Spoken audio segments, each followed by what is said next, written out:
What's up, War Report family? We are back with another weekly edition of Facts and Nah. Fellas, y'all ready to do this? Oh, yeah. Yes, sir. Let's get it kicked off like this. Facts or Nah, Auburn's rush offense will rank in the top half of the SEC in 2022. Fellas, what are we thinking?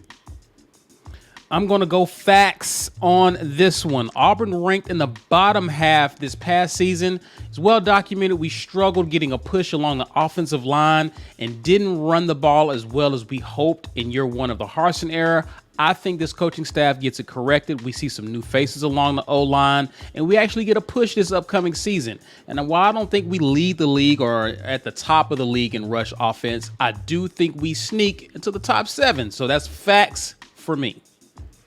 I'm going to say facts as well. I have a lot of confidence that this coach can at least identify what's broken and make changes. I mean, he dumped the OC in year one after we had terrible second halves for the latter half of the season. You know what? I like that. You identify it, you know the problem, you take care of it. So offensive linemen are going to be an issue. They seem to be on the right track with that. We won't know until recruiting is over. But you got Tank, you got Jarquez, you're bringing in Damari Alston, and they're still after a couple of running backs in the cycle. Running is going to be a priority. They know they need the big uglies to do it. I think they go get them, and they prove that running is going to be what we do here at Auburn yet again. So, facts. Yep, I'm going facts on this one. Tank Bixby, Jarquez Hunter, no brainer.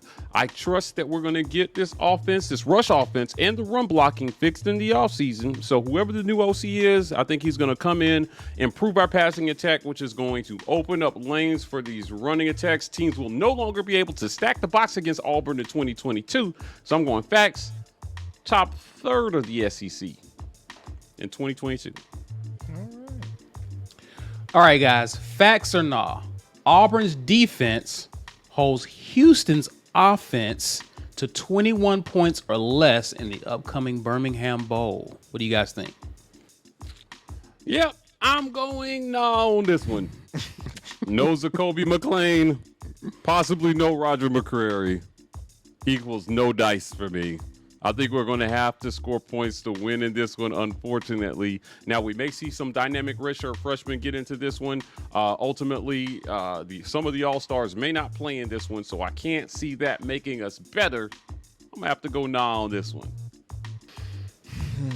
I am going to say facts. I'm going to say facts because even though our best prospects for the NFL, Roger McCreary, Derek Hall, Zacoby McClain, don't have a lot of incentive to play in a December bowl game, I think at least one of them will.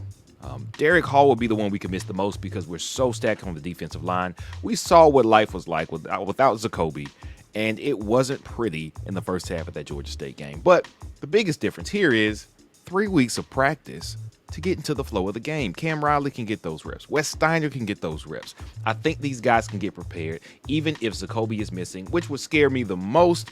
McCreary missing would scare me some, but I know we've at least got competent bodies back there in the secondary. Maybe not elite ones like McCreary is, but I think we've got enough guys that if any two of those 3 guys decide to take a step back and get ready for the NFL, we've got the horses to fill in and make it happen. So I'm going to say facts.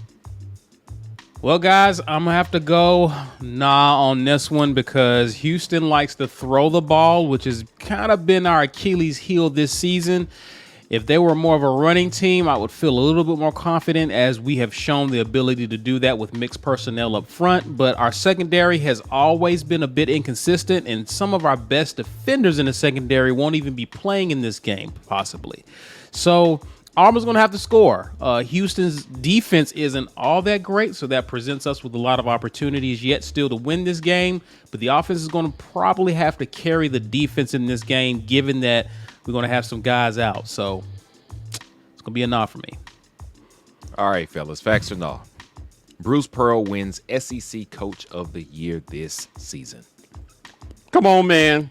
You already know I'm going facts on this one, baby. The Bruce is loose on the plains, baby. We are 7-1 to start this season. I love what Bruce Pearl is doing. He is going to have replaced almost everybody on the court in his starting 5, and have one of the best teams in the SEC. I see it happening. I see us making the tournament. I don't know how that's not worthy of SEC Coach of the Year, so I'm going facts on this one. I think Bruce takes his transfers. He takes his returning starters. He takes his true freshman and Jabari Smith, and he turns it into a Sweet 16 team. Coach of the Year. Facts. I'm going to go nah on this one just because the SEC is stacked this season. You got teams like Alabama. You got teams like Arkansas, who's still undefeated. You got LSU. You got Florida. You got Tennessee. You got Kentucky. I know Florida lost a bad game this past week, but you still got a lot of teams who can still get you during the regular season. And there's a lot of teams who, while I think Auburn can get in the tournament, there's going to be some good company in the tournament coming out of our own conference. A lot of competition. I'm looking for Bruce to have one of the better teams in our conference going into the tournament. I'm not quite sure if that lands him Coach of the Year. So I'm going to go nah on this one. You know what? I'm going to say facts. I have a lot of confidence in Bruce Pearl. What I've seen 3 straight years. Last year was an aberration because we were short some people, but still, man, Bruce's teams play with a tenacity that usually has to develop over the season. Except we've got the tenacity early, and we can get nothing but better by adding probably our best all-around player in the middle of this month. The ceiling seems to be extremely high. The only thing that would worry me is that we peak too early because the returns on the transfers and the one and done, everything is paying off really quickly. But if I've got to bank on anybody, it's going to be on the guy who I've seen do it. Take his team to a Final Four, come back the next season and win the SEC tournament. He's got too much of a good record with this stuff for me to doubt him. I'm going to say Bruce, SEC Coach of the Year. Why not? Facts. Well, you guys know what time it is. It's time for our fan question of the week.